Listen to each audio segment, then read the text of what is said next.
Hi, I'm Lori. Welcome to my apartment. Today I wanted to talk a little bit about a book that I found a long time ago. I used to go to the library and I would just pick up a book, and if it looked interesting, usually, not always, but a lot of the times it'd be nonfiction, and I would read it. And one of the books that I read is Hands of Light, and it's by Barbara Ann Brennan, and it's an old book. It was published in 1988, and it's all about energy. So if you're into energy, it might be something that you want to take a look at. I would recommend it. I've used a portion of it on, it's like an older way to look at psychology, and it gives pictures of what chakras are imbalanced with different character structures, and then why it's like that, like what happened, was there trauma at birth, after birth, with feeding, not bonding with a parent, that kind of thing. I've always kind of been interested in those things. I'm interested in psychology and energy and chakras, and because I'm empathic and I can feel those things, so I want to understand them, and plus I'm really curious about things.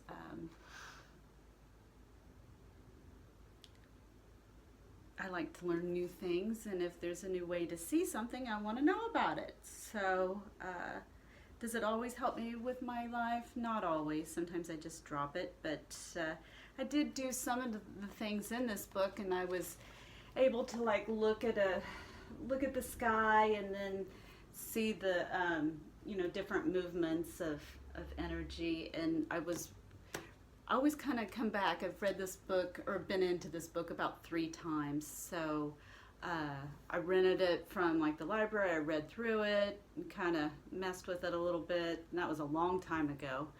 And then at another point in my life, I did the same thing. I found it again at a different library, and I thought, oh, well, I'll look through that again. And then I finally ended up purchasing it, and I kind of come back. It's helped me with my recovery. Just kind of some positive statements, what she calls the higher self statements, like I'm satisfied, I'm fulfilled, those things. And that kind of helps with, like, I quit smoking cigarettes, and there's an adjustment period there for me. I don't really sleep that well now. I'm still vaping, but I just don't get as much nicotine, and so there's a tendency to want to eat and eat and eat and eat sweets, and so I quit smoking. And then I started to eat a little healthier, and I quit drinking energy drinks, and that was probably all within a 2-week period of time, and I felt like crap, just total shit. So I went back to drinking some energy drinks, and then eating some healthy foods and then some junk food. When you start eating a bunch of vegetables, all of a sudden it's hard, you just want to go to the bathroom all the time, and you're all swollen. Your body's not used to it. So I kept the no cigarettes, and I don't have a date for it or anything like that, because I kind of feel like I'm still smoking with the vape, which this will eventually go. But I was sick of my apartment smelling like smoke. So, but the statement, I'm satisfied, fulfilled, it's under the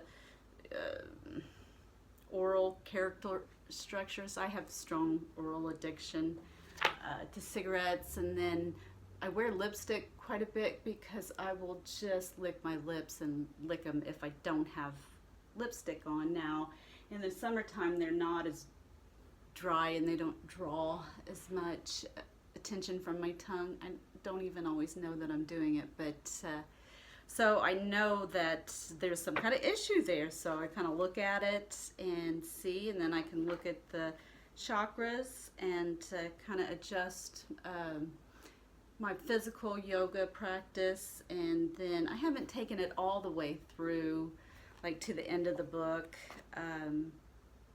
But I did practice one time. I was able to see someone's aura, but it took some practice, probably a week of kind of adjusting my eyes alone, and then I could see kind of like a movement around, which was kind of cool. And I guess they have like photos where they take your auras. I think that's kind of cool. But I'm just kind of looking at this page here, and it's figure 15.1, and it just talks about planes of reality. So it's a different way, and I watch YouTube quite a bit, and sometimes I think most people have heard of like high vibing or raise your vibrations, and it's kind of related to, of course, being happier, but I guess the law of attraction or something that's kind of current. But this talks about the different planes, and I was just kind of thinking, they talk about different dimensions, and I don't know the difference between a dimension and a plane really, but I will probably figure it out by this weekend. But it has the different planes and different like templates. Like this version there's many layers to a person energetically: physical, etheric, emotional, mental, gradations of light. That's the astral plane. That's what I would say. I kind of call it the dream world. That's what I associate it with. The etheric template level, celestial level, and Catholic template level. That's the one that I'm least aware of, I guess. I guess that's kind of the highest self, or where you're, yeah. So I guess you can experience different aspects of yourself, or I guess higher vibrations would be that you're closer to God or your higher power, more healed, I guess, if you have access to these levels instead of just being stuck in the physical level. But this book is just, it's a gem, and it's older, and I know there's probably newer ideas, but she uses even older references and has updated them in 1988. Now she's already passed away, and she has other books, but I've kind of just stuck with this book. I haven't made it all the way through it. I kind of start it and then I start over again when it kind of comes back. And today, I don't know, I felt like I should open it and kind of look at it, because just being an alcoholic, I know that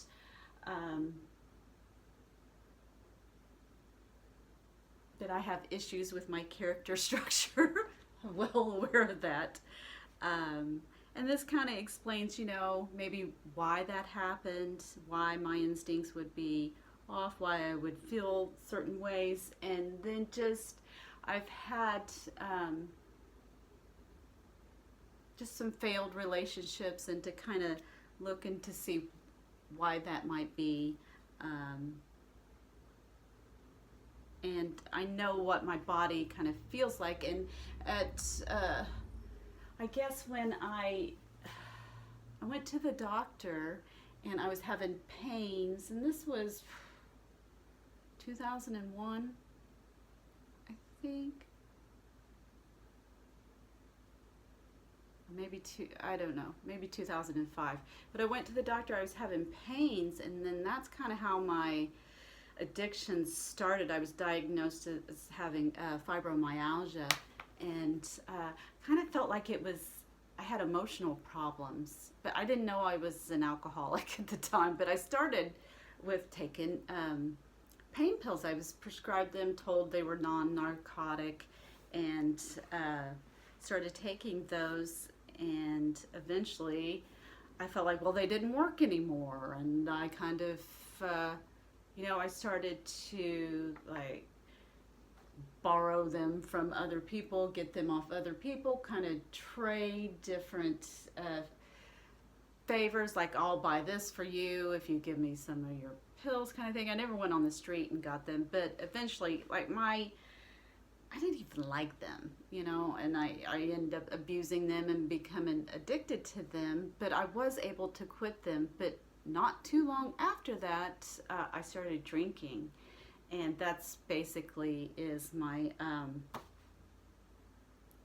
guess, drug of choice. But it kind of all started with this like physical pain, and this book has helped me to kind of work through that, along with my yoga practice and my higher power. So I will take anything that will help me. Now, do I always look to see what's wrong with me? No, not always. But if I'm having issues, I'll kind of look at different modalities, and I really like this one because I do feel energy, and I've had some experiences like this one is it talks about defense mechanisms, and I've had the experience of being beside myself, feeling like I was outside my body, like my consciousness was, and I was kind of over my shoulder or something, and it was kind of a freaky experience, but yeah, so that makes me, kind of believe some of the other things in here, and just to kind of help balance it out. Now, does it have to be perfect? No, but if I can have like less body pain, and I do have a lot less body pain than I used to, but I still have like tight shoulders, tight neck, and I have, like eye pressure, and I plan on kind of working through that with this book, and just some more, I guess, service type thing where I feel like I can just kind of drop myself and just be of service, to where it's not all about me and what I want, me judging this and that. That helps too, and it helps with relationships too, because those are they're important to me. I'm not great at them. I'm not talking about romantic per se relationships, friendships, and I'm a person that loves to be by herself a lot, and I honor that quite a bit, but I don't have to have everybody like me. Now, I don't want to be mean to people, but I can definitely set a boundary today. Definitely, I can say no. Sometimes I still doubt and question myself, and have to get somebody else's opinion, which kind of sounds sad, but